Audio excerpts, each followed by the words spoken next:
ETF index mutual funds నేర్చుకుని stock మార్కెట్లో రాణించాలనుకుంటున్నారా? వెంటనే ఈ నెంబర్కి కాల్ చేయండి. నమస్తే సార్. నమస్తే.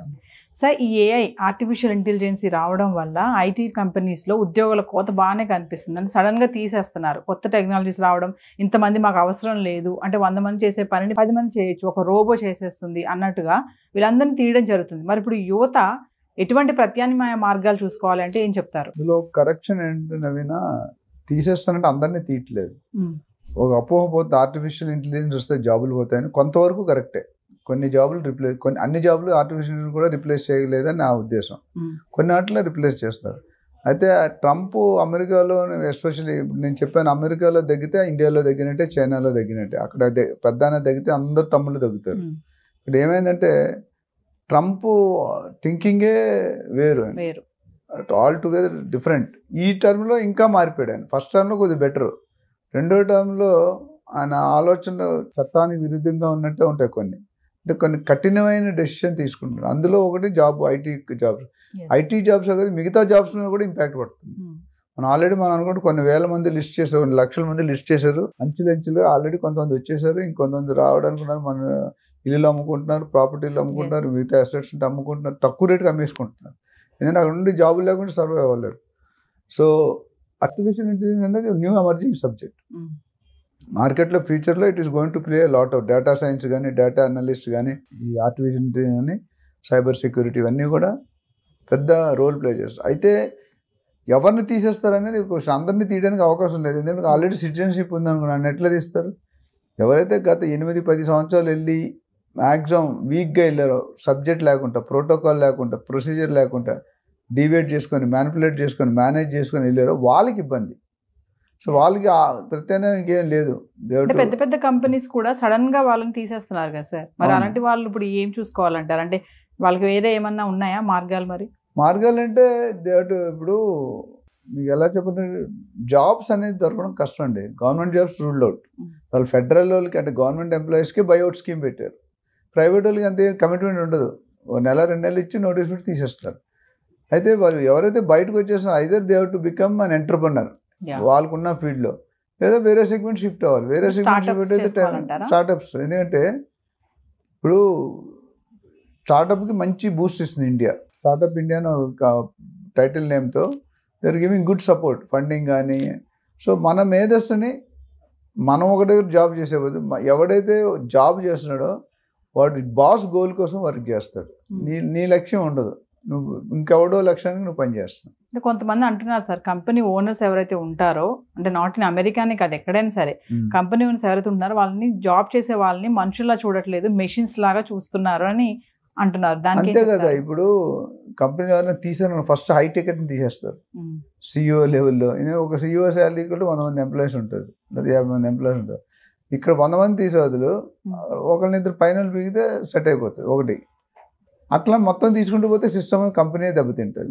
అది వీళ్ళకి ఏంటంటే వీళ్ళకి వచ్చే ఆర్డర్లు తగ్గినప్పుడు వీళ్ళు ప్రతి ఆల్టర్నేటివ్ ఏంటంటే ఓవర్ హెడ్స్ తగ్గించుకోవాలి. ఇప్పుడు ఏముంది, కాంట్రాక్ట్స్ రావాలి కొన్ని. ఇప్పుడు Indian companies only America companies పనిచేస్తాయి. వాళ్ళు కాంట్రాక్ట్ ఇస్తేనే ఇక్కడ సర్వే అవుతుంది. ఇక్కడికి ఎందుకు వచ్చారు? వాళ్ళు లేబర్ కోసం, లేబర్ చీప్ కాబట్టి వచ్చారు. మనం గంటకి $7-8 కూడా పనిచేస్తాం. అక్కడైతే $50 వేయాలి, $40-50 కంటే, అంటే ఆల్మోస్ట్ 20%, 80% సేవింగ్. అండ్ మన క్వాలిటీ యాక్యురసీ కూడా మన వాళ్ళు ఎస్పెషల్ ఇండియన్స్ బాగా చేస్తారు మిగతా వాళ్ళతో పోలిస్తే. కమిట్మెంట్ కానీ, కాన్ఫిడెన్స్ కానీ. ఇక్కడ ఏమవుతుందంటే ఐటీ కోత, ఎందుకంటే వాళ్ళకి బిజినెస్ లేనప్పుడు ఆ ఎఫెక్ట్ మనమే పడుతుంది. వాళ్ళకి గవర్నమెంట్ కూడా కాంట్రాక్ట్ రావట్లేదు. ఇవి ఐటీ ఏంటంటే పెద్ద పెద్ద, ఇప్పుడు ఇన్ఫోసిస్, TCS ఇవన్నీ పెద్ద పెద్ద $1 బిలియన్ ఉంటాయి. అది వాళ్ళకి రానివాడు వాళ్ళు ఎవరికి ఇస్తే ఎంతకాలం పోషిస్తారు మనల్ని? అందుకనే అక్కడ రెసిషన్ వచ్చిందంటే నాకు తెలిసి నెక్స్ట్ 1-2 years అక్కడ కూడా రెసిషన్ వస్తుంది. ఈ లెక్క మనం అన్ని ఎక్కడెక్కడ ఏరుకొని పిక్ అండ్ చూసి చెడుపుర్లు అని తెరిస్తే ఒకేసారి తీసినా కూడా కష్టమే కదా. ఆ సిస్టమ్ సెట్ కాదు. ఇప్పుడు ఆయన ఏమంటాడు, బయట వాళ్ళని పంపించేసి మన వాళ్ళు ఒక లీడర్స్ పెట్టి ఒక టీమ్స్ డెవలప్ చేసుకుంటే ఏ సెక్షన్ అని చెప్తున్నాడు. చెప్పడం అంటే ఇండైరెక్ట్గా మనం పంపించేద్దామనే ఉద్దేశం. అది కూడా లీగల్ ఉన్న వాళ్ళు ఆయన ఏం టచ్ చేయట్లేదు. నాకు తెలిసిన మా ఫ్రెండ్స్ లీగల్లో ఉన్న వాళ్ళు, ఎవడైతే టెంపరీ దొంగతనంగా వీసా లేకుండా ఉంటున్నారో, ఉద్యోగాలు లేకుండా ఉంటున్నారో, లేకపోతే రాంగ్ ఒక యూనివర్సిటీలో చదువుకొని ఇంకో యూరికి వెళ్ళి చేస్తున్నారు, వాళ్ళందరి మీద టార్చ్ పెట్టండి. ఈ డోజ్ అనేది అందులో ఒక పార్ట్. ఎందుకంటే అబ్జర్వర్స్ ఎనాలిస్ట్ కొన్ని టీములు పెట్టాడు, పలానా ఐటీ శాఖ నువ్వు చూసుకో, ఈ శాఖ నువ్వు చూసుకో, మినిస్టర్ అట్లా ఇచ్చి they are finding out all the prove చూపించి పంపించేస్తున్నారు. అంటే ఈ లే ఆఫ్స్ అనేవి మనం ఎప్పటి నుంచో చూస్తున్నాం కదా సార్, అంటే కొత్తగా ఇప్పుడు ఈ ఏఐ వల్లే జాబులు పోతున్నాయా అంటే ఏం చెప్తారు? ఏ వల్ల ఒక up to sudden portion decide నా 100% నేను ఏ అనుకోను, ఎందుకంటే ఏ వల్ల కొంతవరకు ఉన్నాయి.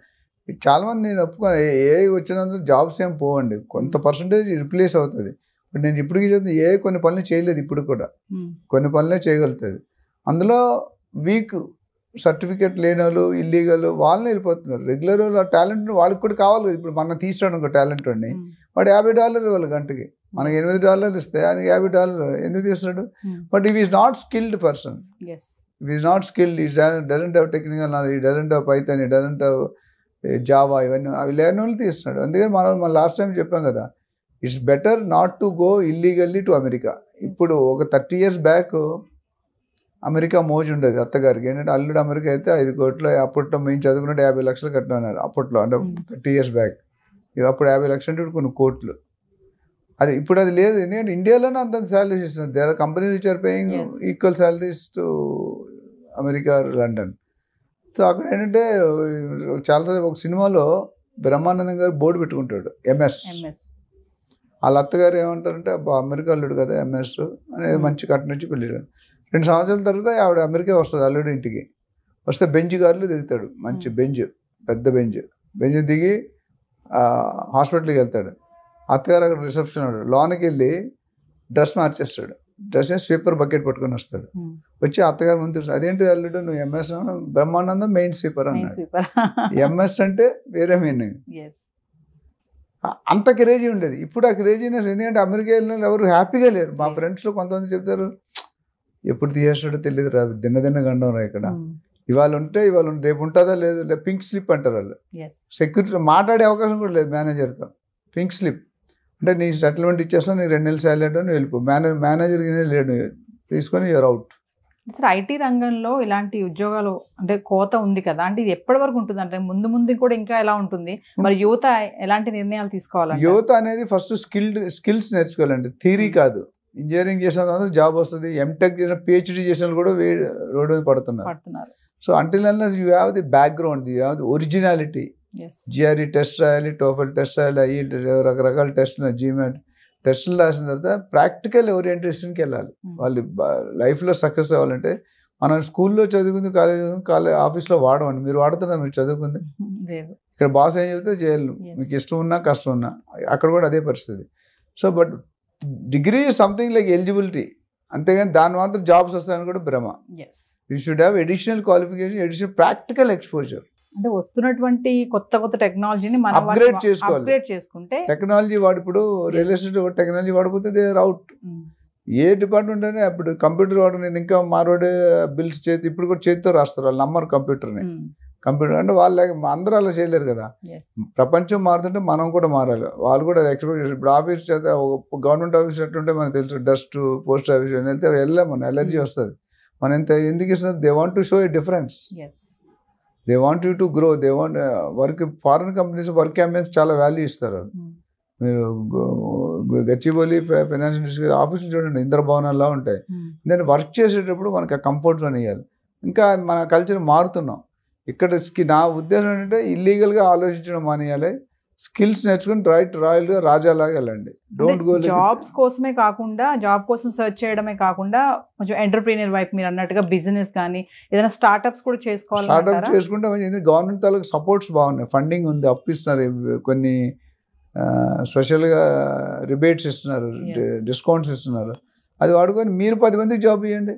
మీరు జాబ్కి వెళ్ళే బదులు ఇప్పుడు 20 years 15 years చేశారు, ఓపెన్ ఏ కంపెనీ, మీకు ఫైండ్ అవుట్. ఇప్పుడు ఊబర్ ఎలాగ వచ్చిందండి, స్విగ్గీ ఎలాగ వచ్చింది, వాళ్ళు కోట్ల 100 కోట్లు చేస్తున్నారు. జెప్టో అనేది వచ్చింది మధ్యలో, ఫుడ్ పాండా, చాలా బ్లింకిట్, బిగ్ షారుఖ్ అనేది ఉంది కదా ఒకటి, చాలా వచ్చాయి.